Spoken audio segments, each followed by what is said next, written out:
They told me my new apartment was rent-free because the previous tenant disappeared. Last night, I found his diary under the floorboards. The last entry reads, "They're not cockroaches in the walls. They're fingers." The real estate agent called it urban living with character. I called it desperate. After my divorce and the subsequent financial freefall, a rent-free apartment in the heart of the city wasn't just a good deal, it was a lifeline. The ad was cryptic. Studio apartment. Prime location. No rent. Long-term lease. Preferred. Inquire within. Mr. Albright, the building manager, was a thin, nervous man who smelled of mothballs and regret. He handed me the keys in the dimly lit lobby, his fingers brushing mine like dry leaves. "The previous tenant left in a hurry," he said, avoiding my eyes. "We haven't sync.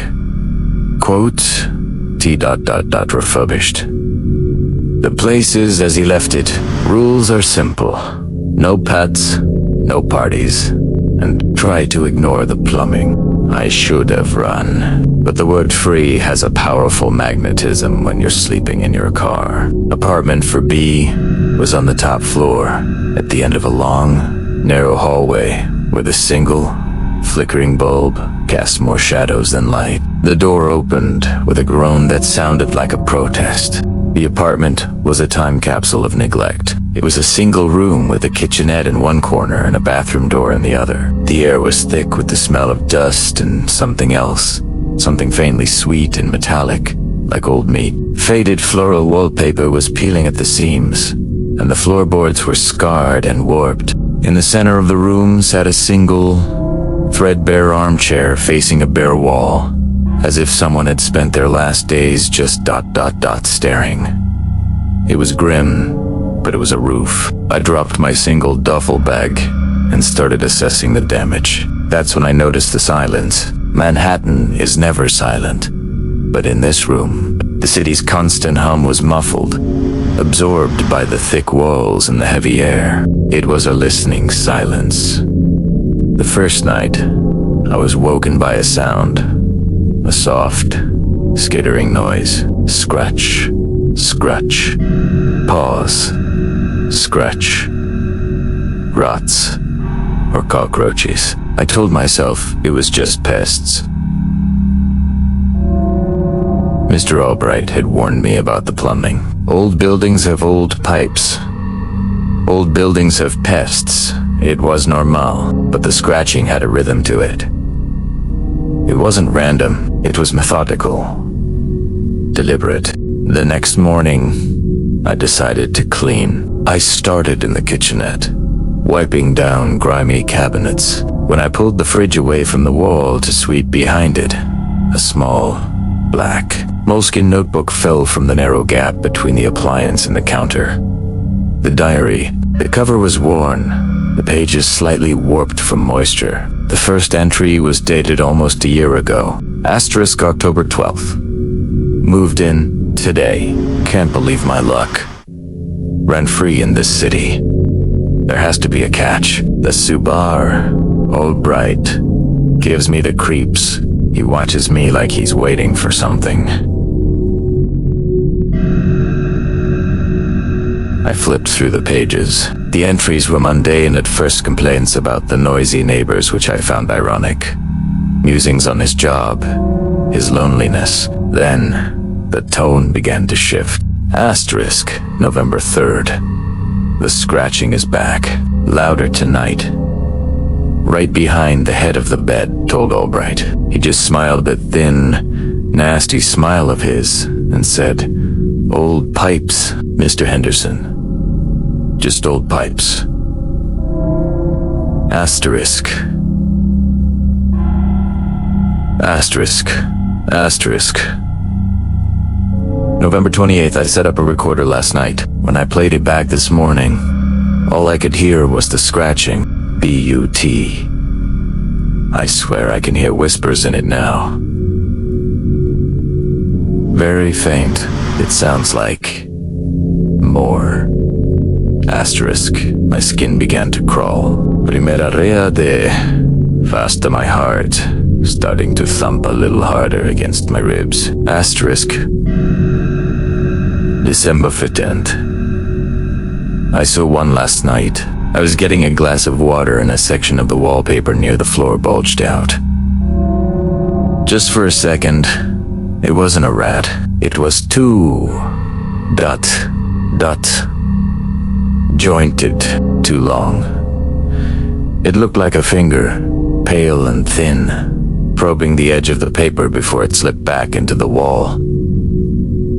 Asterisk, the final entry was dated 3 months ago. The handwriting was frantic, a chaotic scroll that slanted dangerously across the page. Asterisk, January 22nd. They're not cockroaches in the walls. They're fingers. Dozens of them. Hundreds. They're getting bolder. They tap on the walls. They scratch at the door. Albright knows. A host. Smiles. Ekas them. The quiet neighbors. I can't sleep. I can't think. I hear them whispering my name. They're hungry. I think they're learning how the locks work. God, the smell is getting worse. I have to get Asterisk. The entry ended there. I dropped the diary as if it had burned me. The silence in the apartment was no longer just quiet. It was predatory. My eyes darted to the walls. The faded floral patterns now looked like a forest of hiding places. Every peeled seam was a potential gateway. That's when I heard it. The soft, deliberate scratching had returned, but this time it wasn't coming from one place. It was coming from all around me. Scratch, scratch, pause, scratch, scratch, from behind the fridge, from inside the bathroom wall, from the space behind the head of my own bed. I was not alone in apartment 4B. I never had been. And the previous tenant hadn't just disappeared. He had been absorbed. The synchronized cessation of the scratching was more terrifying than the noise itself. It meant there was intelligence behind it. Coordination. I stood frozen in the center of that cursed room, my eyes darting from wall to wall, expecting them to burst open at any moment. The diary felt heavy in my hand, a Pandora's box I couldn't close. I shoved it into my back pocket, the weight of it a constant, dreadful reminder. I had to get out. Now. I grabbed my duffel bag and yanked open the apartment door. The hallway was empty, the flickering bulb casting long, dancing shadows. I practically ran to the stairwell, my footsteps echoing too loudly in the silence. I didn't stop until I was outside, gulping in the cold, polluted city air like a drowning man. I spent the day in a coffee shop, the diary burning a hole in my pocket. I tried to rationalize it. The previous tenant was clearly mentally ill. The scratching was pipes or rats, and his paranoid mind had constructed this elaborate fantasy. I almost convinced myself, but as evening fell, I had nowhere else to go. The city was expensive, and my car had been towed weeks ago. I was trapped. I returned to 4B. As the sun dipped below the skyline, the apartment felt different. Colder. The sweet metallic smell was stronger now, clinging to the back of my throat. I pushed the armchair against the door, a pathetic barricade against something that lived in the walls. That night, the scratching returned with a vengeance. It was no longer a timid exploration. It was a demand. Scritch, scritch, scratch. It came from directly behind my head as I lay on the thin mattress. I felt the vibrations through the wall. Then came the tapping. A light, almost polite tap, tap, tap on the bathroom door. When I didn't respond, it moved to the wall beside my bed. Tap, tap, tap. It was mimicking the sound of knocking. Driven by a mix of terror and furious anger, I slammed my fist against the wall. Shut up. The silence that followed was instantaneous. And then, a new sound. A slow, deliberate, dragging sound. It was the sound of something heavy being pulled across the floor from inside the wall. It moved from one end of the apartment to the other, pausing right where the armchair was barricading the front door. They were mapping the apartment, learning the layout of their cage. I fumbled for the diary, reading the entries again by the dim light of my phone. They're learning how the locks work, Henderson had written. My eyes fell on a passage I'd glossed over before. Asterisk, December 3rd. I saw Mrs. Gable from 4A today. She looked thin, pale. She was whispering to her door. When she saw me, Sehu sighed. They prefer the young ones. More vitality. Then she shuffled away. What does that mean? Asterisk, Mrs. Gable. My neighbor? Maybe she knew something. The next morning, I waited until I heard Albright leave for his daily errands. I crept across the hall to 4A and knocked softly. There was a long silence, then the sound of multiple locks disengaging. The door opened a crack, secured by a chain. One pale, blue-veined eye peered out. Mrs. Gable? I'm your new neighbor, from 4B. The eye widened in what looked like pity. Oh, you poor boy, she whispered, her voice raspy. You took the free apartment. You know about it. About the scratching. She laughed, a dry, brittle sound. Scratching? Is that what you call it? They haven't shown you their fingers yet. Then you're still in the courting phase. Courting. My blood ran cold. They're curious about new tenants. They test you. See how long you last. See how much life you have in you. She started to close the door. Wait. Henderson. The last tenant, what happened to him? Her eye glistened in the dim light. He stopped scratching back. She said simply, when you stop making noise, they know you're ready.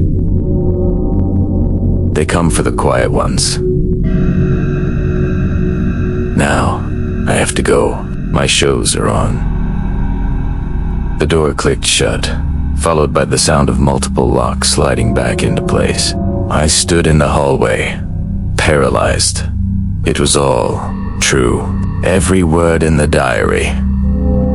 That evening, the final veil was lifted. I was washing a dish in the kitchenette sink when I saw it in the reflection of the window a section of the floral wallpaper near the floor, just like Henderson described, bulged outward. It wasn't a small bulge. It was the size of a hand. Slowly, terrified of what I would see, but unable to look away, I turned around. The wallpaper rippled, a long, pale, jointed thing.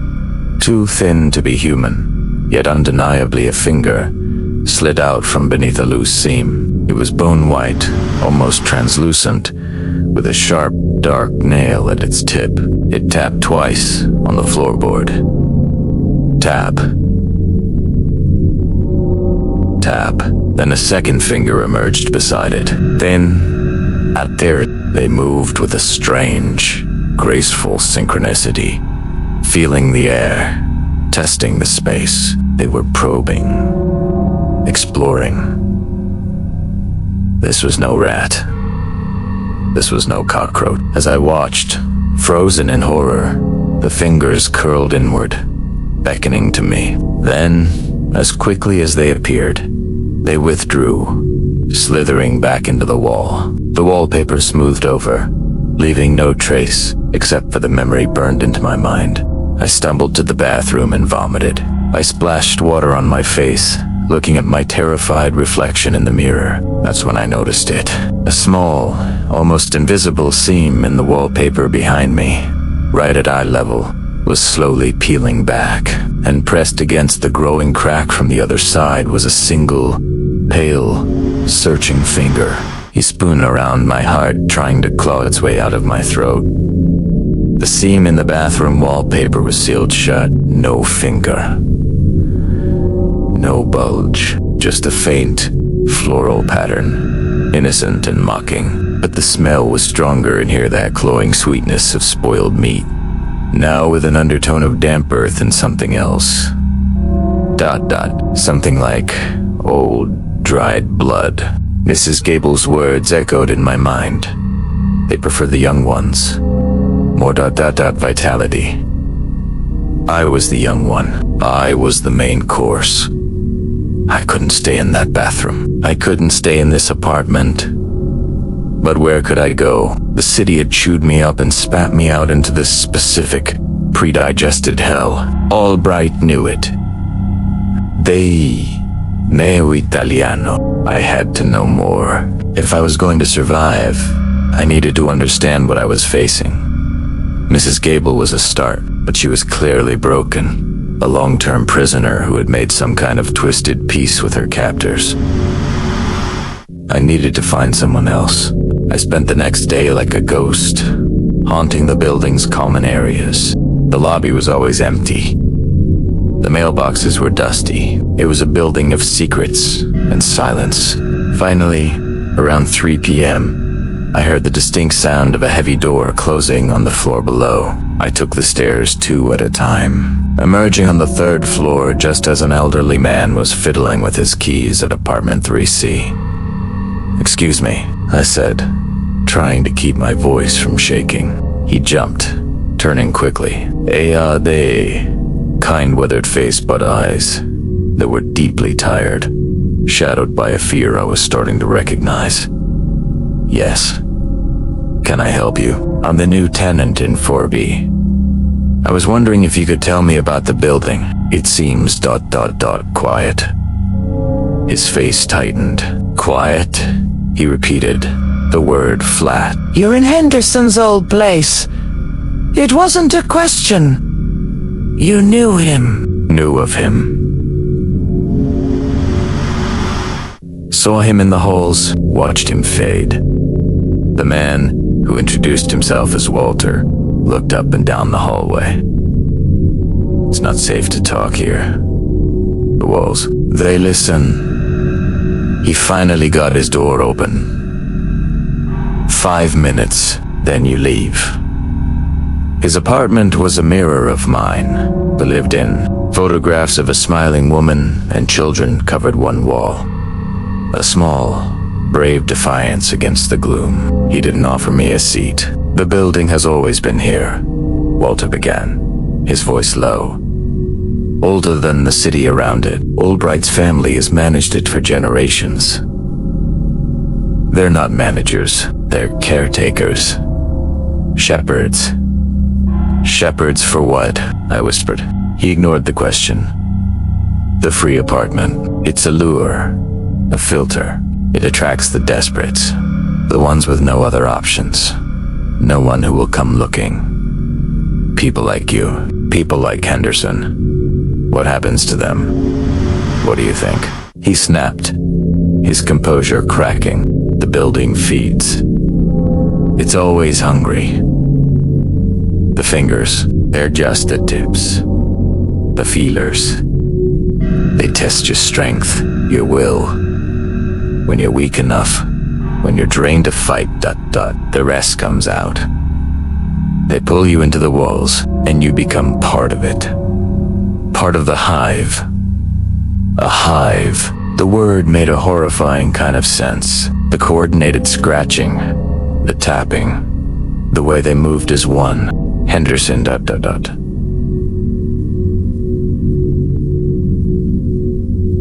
He lasted almost 4 months. He was a fighter. You look tired already? The constant fear was a parasite, sucking the energy from me. "Why don't you leave?" I asked, a desperate plea. Walter gave a bitter, hollow laugh. He pointed to the photographs.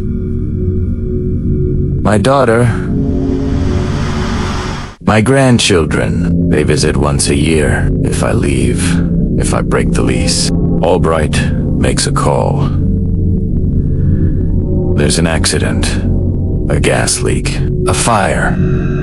He makes sure we remember the cost of disobedience. Mrs. Gable, she tried to leave 10 years ago after her husband, disappeared. Son fell down his basement stairs the next day, paralyzed.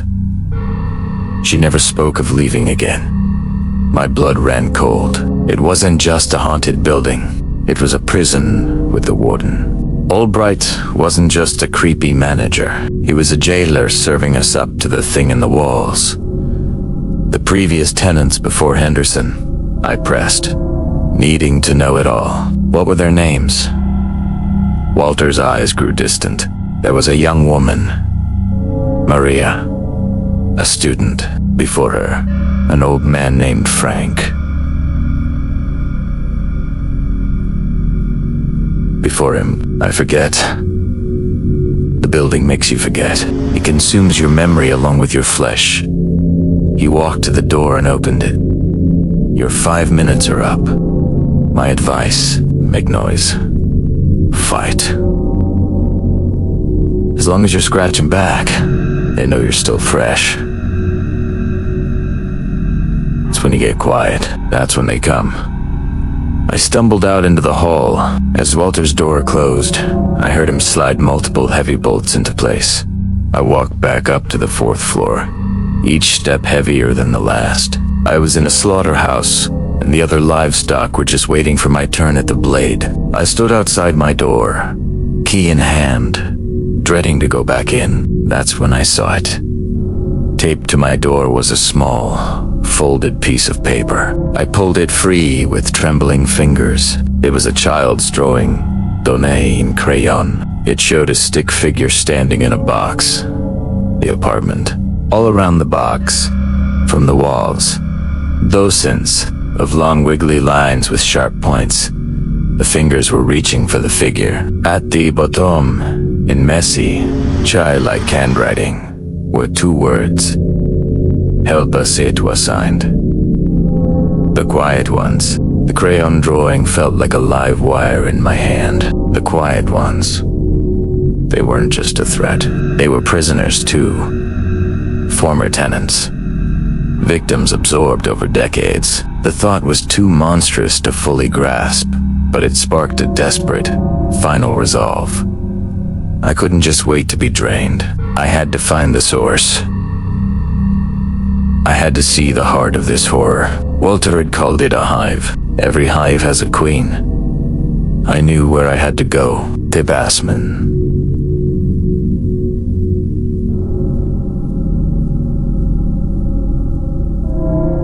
Tibasman. The place Albright was always so keen to keep people away from. The source of that plumbing he always mentioned. I waited until deep night, when the scratching in my walls was at its most active a sign. They were distracted, feeding on my fear. I slipped out of my apartment, the child's drawing tucked in my pocket like a talisman. The hallway was empty, the flickering bulb casting long, leaping shadows.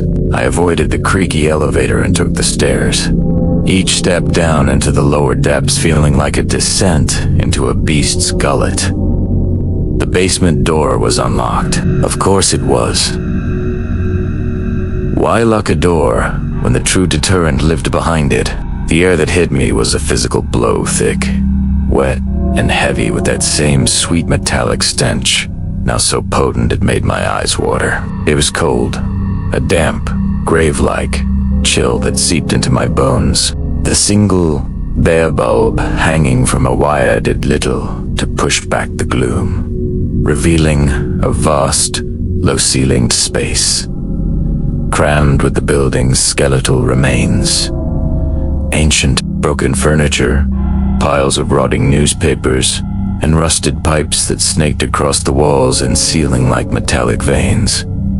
And the sounds, oh gob, the sounds. It was a low, constant, wet rustling, like a million maggots squirming over rotten meat. Underneath that, a soft, rhythmic squelching, a sound of constant, slow digestion, and whispers, dozens of Team Hundredth, overlapping in a chaotic, desperate chorus. The same whispers I'd heard in the static of the scratching, now clear and horrifyingly distinct. Cold, ... So hungry, ... Let me out. Join us, ... Double quotes, my flashlight beam trembled as I swept it across the room. The walls down here weren't finished. They were the building's original brick and mortar, and they were moving, not bulging in places, but rippling, breathing. Pale, jointed fingers slid between the bricks, feeling the air, tapping against the stone in that same maddening rhythm. They were everywhere.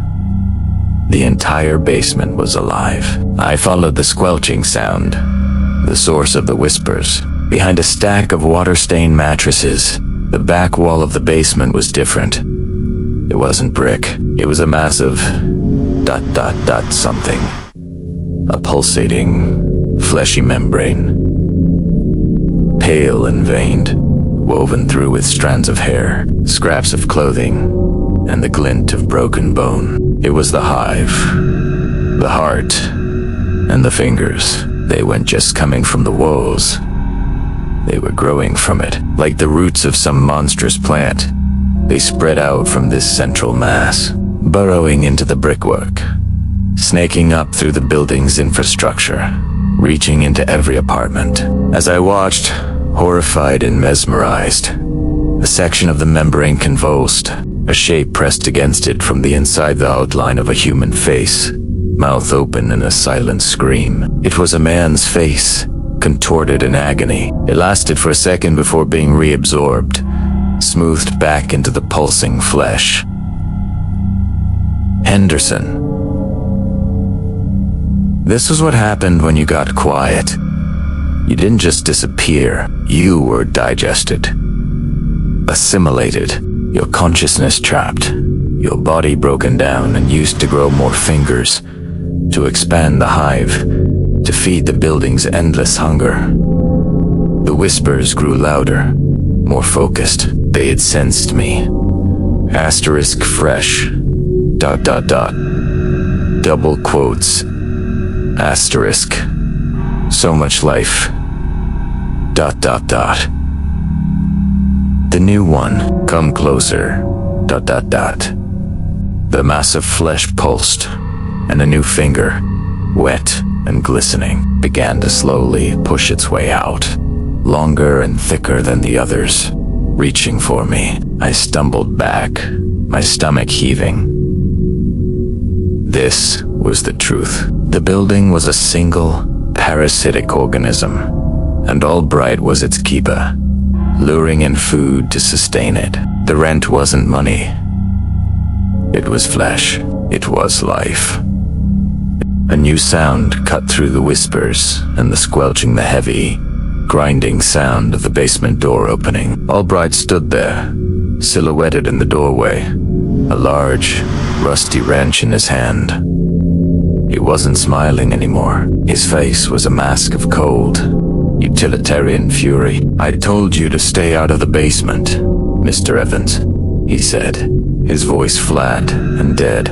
"The plumbing is very old, very delicate. It doesn't like to be disturbed."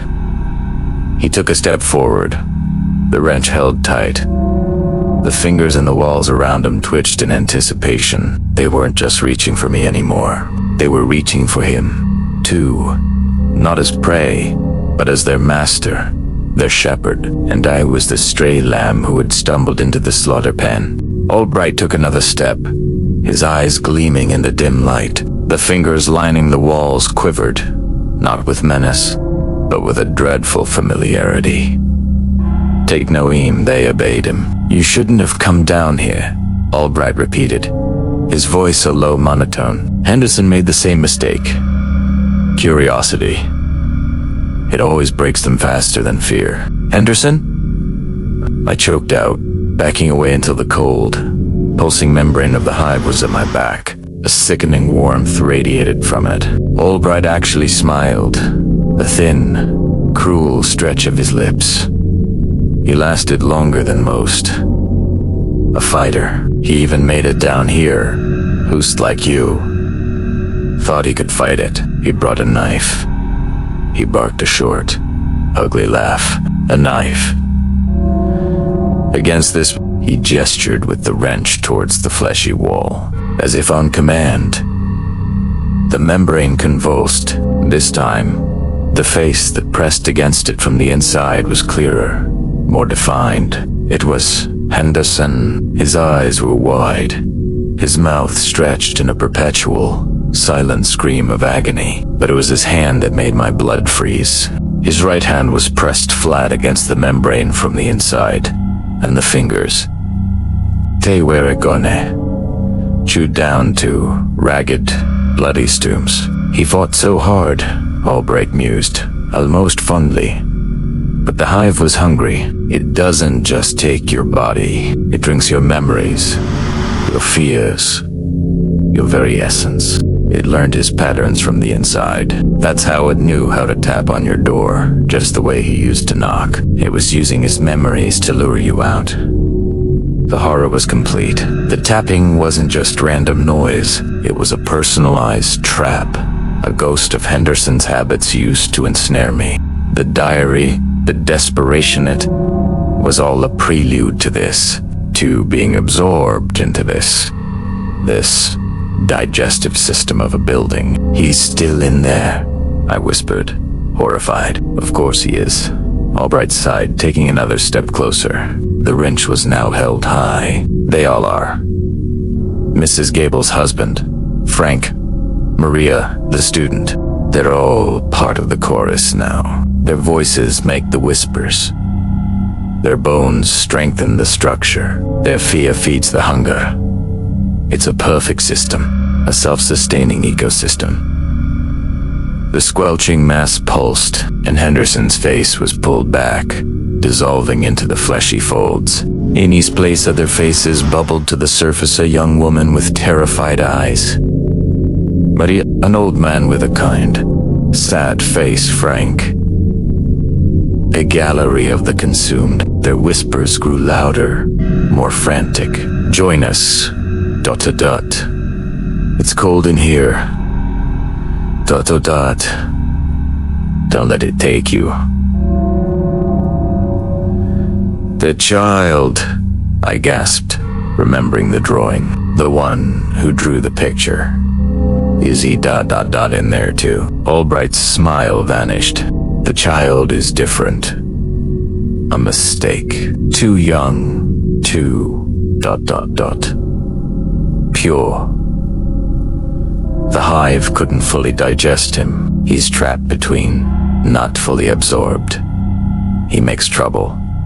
Draws pictures, whispers, warnings. He glared at the pulsing wall. He'll be fully broken soon enough.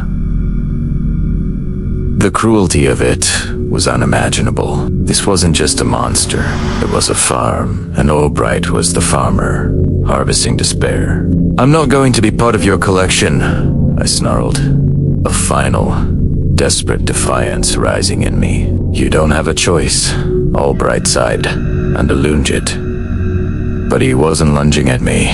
He swung the wrench in a wide, powerful arc, aiming for my head, intending to knock me unconscious, to deliver me docile and broken to his waiting hive. I ducked, the wrench whistling past my ear and smashing into the pulsing membrane with a wet, sickening thwack. The reaction was instantaneous and catastrophic.